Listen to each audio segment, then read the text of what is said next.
Greater Hyderabad లో rain alert ఇచ్చింది వాతావరణ శాఖ. మరో 2 రోజులు వాన్లు ఉంటాయని హెచ్చరించింది. దీంతో గ్రేటర్ అధికారులు అలర్ట్ అయ్యారు. ముందస్తు జాగ్రత్తలు తీసుకుంటున్నారు. లాగింగ్ పాయింట్ల దగ్గర సిబ్బందిని అలర్ట్ చేశారు. మరిన్ని డీటెయిల్స్ శ్రవణ్ అందిస్తారు. శ్రవణ్, వెదర్ అప్డేట్స్ ఏంటి? గ్రేటర్ హైదరాబాద్ వ్యాప్తంగా గడిచినటువంటి 24 గంటల్లో కురిసినటువంటి వర్షానికి హైదరాబాద్లోని చాలా ప్రాంతాల్లో ఇబ్బందికర పరిస్థితులు ఉత్పన్నమైనాయి.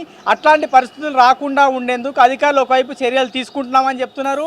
అండ్ అదే పని మీద ఉన్నామనేటువంటి అంశాన్ని అయితే చెప్తా ఉన్నారు. సో వాతావరణ శాఖ చెప్తున్నటువంటి అప్డేట్ ఏంటంటే మళ్ళీ ఇవాళ రేపు మరో 3 రోజుల పాటు, అంటే ఇవాళ రేపుతో పాటు మరో 3 రోజులు, అంటే దాదాపుగా మరో 5 రోజుల పాటు వర్షాలు కురిసేటువంటి అవకాశం ఉన్నట్టుగా వాతావరణ శాఖ ఇచ్చినటువంటి అప్డేట్ మేరకు జిహెచ్ఎంసీకి సంబంధించిన అధికారులు అప్రమత్తమయ్యి సిబ్బందిని అయితే ప్రస్తుతం అలర్ట్ చేస్తున్నటువంటి పరిస్థితి ఉన్నది. కానీ వర్షాలు పడుతున్నప్పటికీ కూడా హైదరాబాద్లో మనం వారం రోజుల క్రితం కురిసినటువంటి వర్షం కావచ్చు, నిన్న ఒక గంటన్నర సేపు దంచి కొట్టినటువంటి వర్షాన్ని కూడా చూస్తే చాలా ప్రాంతాల్లో హైదరాబాద్లో మొత్తము, అంటే గ్రేటర్ హైదరాబాద్ వ్యాప్తంగా ఉన్నటువంటి చాలా ప్రాంతాల్లో నీళ్లు ఆగిపోవడము, చాలాసేపు రోడ్ల మీద నీళ్లు నిలిచిపోవడము, దానివల్ల కిలోమీటర్ల కొద్ది ట్రాఫిక్ జామ్ అవ్వడము, ఒక్కొక్క కిలోమీటర్ ట్రావెల్ చేయాలంటే దాదాపుగా గంటన్నర సేపు సమయం పట్టేటువంటి ఇబ్బందికర పరిస్థితులు గ్రౌండ్ లెవెల్లో ఉత్పన్నమైనాయి. అయితే వర్షాలు 2020 నుంచి చాలా ఎక్కువ పడతా ఉన్నాయి. అయితే 2020-2021లో కురిసినటువంటి వర్షాల తర్వాత గత ప్రభుత్వము ఎస్ఎన్డిపికి సంబంధించిన, అంటే స్ట్రాటజిక్ నాలా డెవలప్మెంట్ ప్రోగ్రామ్ అనే కార్యక్రమాన్ని టేకప్ చేసింది. అండ్ ఎక్కడైతే వాటర్ ఆగిపోతుందో అక్కడ ప్రత్యేకంగా ఫోకస్ చేశాము అనేటువంటి మాట చెప్పింది. దానికోసం దాదాపుగా 1000 కోట్ల రూపాయలు కూడా ఖర్చు పెట్టింది. ఇవన్నీ ఖర్చు పెట్టిన తర్వాత రాబోయే వర్షాకాలానికి మళ్ళా ఎట్లాంటి ఇబ్బందులు రావు, జనాలు ఇబ్బంది పడరు, వాహనదారులకు ఇబ్బందులు రావు, బస్తీలో ఉండేటువంటి వాళ్ళు కావచ్చు, లోతట్టు ప్రాంతాల్లో నివసించే వాళ్ళు కావచ్చు, ఎట్లాంటి ఇబ్బందులు పడరని 2022లో చెప్పారు. 23లో షరా మామూలుగానే మళ్ళీ అట్లనే ఇబ్బందులు వచ్చినాయి. మళ్ళీ ఇప్పుడు కూడా సేమ్ యాజ్ ఇట్ ఈజ్ వర్షాలు పడిన ప్రతిసారి మనం రోడ్ల మీద చూస్తే హైదరాబాద్లోని అనేక ప్రాంతాల్లోని ప్రధాన రోడ్ల మీద చూస్తే ఎంత ఇబ్బందికర పరిస్థితి ఉత్పన్నం అవుతుందో మనం చూస్తున్నాం. అసలు ఇంత ఘోరమైనటువంటి సిచ్యువేషన్ ఉంటుందా హైదరాబాద్లో వర్షం పడితే అనేటువంటి పరిస్థితి వాహనదారులు వస్తున్నటువంటి సిచ్యువేషన్, అంటే వాళ్ళ ఆలోచనకి వస్తున్నటువంటి సిచ్యువేషన్ ప్రస్తుతం కనిపిస్తూ ఉంది. అయితే దీనికి ప్రధాన కారణము ఒకటి, జిహెచ్ఎంసీలో తగిన మ్యాన్ పవర్ లేకపోవడం. ఇంజనీరింగ్కి సంబంధించిన సిబ్బంది వాటర్ స్టాగ్నేషన్ పాయింట్ దగ్గర ప్రత్యేకంగా దృష్టి పెట్టాలి. అయితే అక్కడ పూర్తి స్థాయిలో దృష్టి పెట్టలేదు. ఎందుకు అంటే గతంలో వాటర్ స్టాగ్నేషన్ పాయింట్ 450 వరకు ఉండే, దాన్ని 330కి చేసినారు, దాని తర్వాత 250కి చేసినారు. ఇప్పుడు కేవలం 125 మాత్రమే ఉన్నాయి అనేది జిహెచ్ఎంసీ అధికారులు చెప్తున్నటువంటి మాట. కానీ వాటర్ స్టాగ్నేషన్ ఇప్పుడు ప్రతిగా, అంటే గంట సేపు కురిసినటువంటి వర్షానికి దాదాపుగా 200 పైచిలుకు ప్రాంతాల్లో నీళ్లు నిలిచిపోతూ ఉన్నాయి.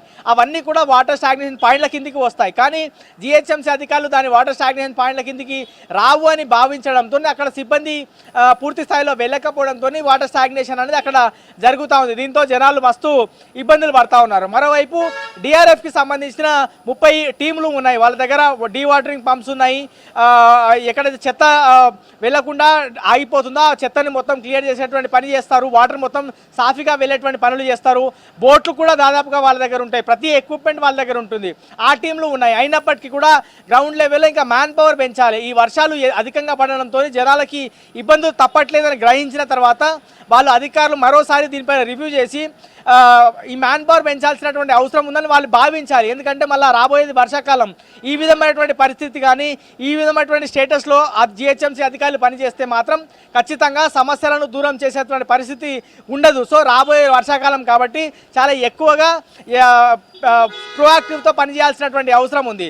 గత ప్రభుత్వం మేము అన్నీ చేసామని చెప్పినప్పటికీ హైదరాబాదులో కొన్ని పనులు చేసినప్పటికీ కూడా అక్కడ పూర్తి స్థాయి ప్లానింగ్ లేకపోవడం, ఇంజనీరింగ్కి సంబంధించినటువంటి అధికారులు సరిగ్గా ప్లాన్ చేయకపోవడంతో అక్కడ నాలా వైడనింగ్ కానీ నాలాకి సంబంధించిన డెవలప్మెంట్ పనులు కానీ చేసినప్పటికీ కూడా అక్కడ కూడా మళ్ళీ నీళ్ళు ఆగుతున్నాయి. నిన్న మనం గమనిస్తే బంజారాహిల్స్లోని ఉదయనగర్ కాలనీలో ఒక నాలాకి సంబంధించిన రిటర్నింగ్ వాళ్ళు కొట్టుకుపోయింది.